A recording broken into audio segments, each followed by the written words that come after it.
మనం చూస్తున్నది మంజీరా పైప్ లైనో లేకపోతే తాగునీటి పైప్ లైనో కాదు, ఇది బోర్ నుంచి వస్తున్నటువంటి నీళ్ళకి ఒక పైప్ లైన్. ఇలా ఎన్ని ఉంటాయండి ఇంటికి? ఇక్కడ కనీసం ఒక బ్లాక్ కి 2 పెడుతున్నాం మేడం. ఒక బ్లాక్ కి 2, అటువైపు ఒకటి ఇటువైపు ఒకటి అలా పెడుతున్నాం మేడం. కానీ ఈ ప్రెజర్ లేకపోవడం వల్ల ఒకటే పెడుతున్నాం. ప్రస్తుతానికి ప్రెజర్ లేకపోవడం ఒకటే, ఒక బ్లాక్ కి ఒకటి వస్తుంది. అమ్మ ఈ నీళ్ళు ఎలా వస్తాయి మీకు?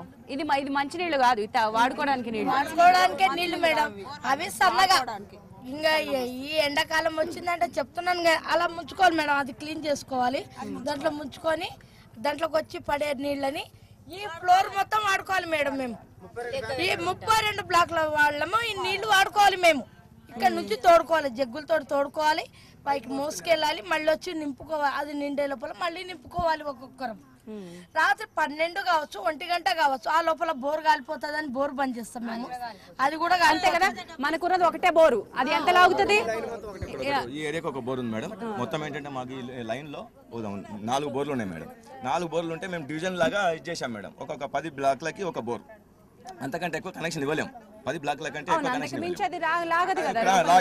అందుకని ఇప్పుడు 4 బోర్లు ఉన్నాయి మేడం. ఒక 40 బ్లాక్లకి ఇంచుమించు కవర్ అవుతున్నాయి మేడం. ఇక మిగతా వరకు మాత్రం కవర్ అయ్యే అవకాశం లేదు. ఒకటే బోరు మేడం.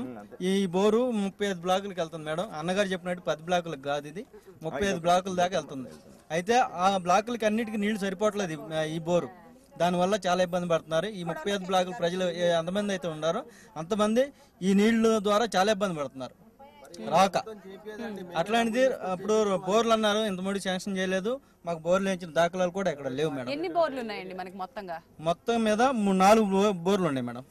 ఈ 134 బ్లాకులకు వచ్చి 4 బోర్లు ఉండి పనిచేసాయి. మనకి అసలే మంచినీళ్ళు లేవనుకుంటున్నాం, వాడుకోవడానికి నీళ్ళు లేవనుకుంటున్నాం, కానీ రోడ్డు మీద మనకి రాజీవ్ గృహకల్పాలో అడుగుపెట్టిన దగ్గర నుంచి ప్రవహించే నీళ్లు కనిపిస్తున్నాయి. ఏమిటివి? ఇవి నాసి రకమైన పైప్ లైన్ వేసారు madam. Manjira water line tank నుంచి నీళ్లు వదిలినప్పుడు మొత్తం రోడ్ల మీద మొత్తం ట్యాంకుల నుంచి కూడా నీళ్ళు లీకేజ్ అయిపోయి రోడ్ల మీదకి వచ్చి ఇలా సముద్రం లాగా నీళ్లు పొంగుతూ ఉంటాయి మేడం. మనకి అసలే నీళ్లు లేవనుకుంటున్నాం, నీళ్లు సరిపోవట్లేదు, బోర్లు సరిపోవట్లేదు అనుకుంటున్నాం. నీళ్లు వృధా అయిపోతున్నాయి మేడం. ఇవి pipe line leakage, main pipe line leakage వల్ల ఈ నీళ్ళని వృధా అయిపోతున్నాయి. ఎక్కడి నుంచి వచ్చే పైప్ లైన్ లీకేజ్ ఉందండి? మనకి ఎందుకు ఇలా రోడ్డు మీదకి నీళ్లు ఉన్నాయి? ఇప్పుడు నాసిరకమైన పైప్ లైన్ అవడం వల్ల లీకేజ్ వల్ల సరైన అంటే మెయిన్ పైప్ లైన్ మన ఇంట్లోకి వచ్చే పైప్ లైన్ లీకేజ్ లేదు. కన్స్ట్రక్షన్ ఇప్పుడు బోర్ వాటర్ ఉందంటే బోర్ లైన్ సప్లై చేస్తారు కదా, ఆ సప్లై ఇవ్వడంలో మిస్టేక్ చేశారు వాళ్ళు. అక్కడ సరైన సో లెవెలింగ్ కూడా సరిగ్గా లేదంటారా? కరెక్ట్ లేదు. అది లోతు కూడా ఎక్కువ లేదు. పై పైన ఉన్నాయి. మనం వాహనాలు వెళ్ళినా కూడా పైపులు పగిలిపోవడము, ఆ లీకేజ్ చాలా ఉన్నాయి మేడం. ఇక్కడ నుంచి అక్కడ దాకా మొత్తం లీకేజ్ నీళ్ళని వృధానే, వాడుకోవడం దాకా వృధా ఎక్కువ ఉన్నాయి మేడం నీళ్ళు అయితే వాటర్. అమ్మ ఓ పక్కనేమో మనకి రోడ్డు మీద వృధా అయిపోతాయి నీళ్లు, కానీ వాస్తవం చూస్తే అదిగో అలా డబ్బా పట్టుకుని ఎప్పటికప్పుడు నీళ్లు కొనుక్కోవడానికి వెళ్ళేవాళ్ళే.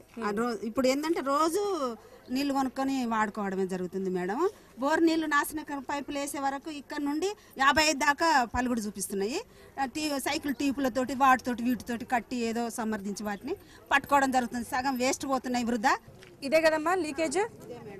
ఇలా ఎన్ని చోట్ల ఉంటుందమ్మా లీకేజ్? ఈ లీకేజ్ 3-4 చోట్ల ఉన్నది మేడం. ఇట్లాగే.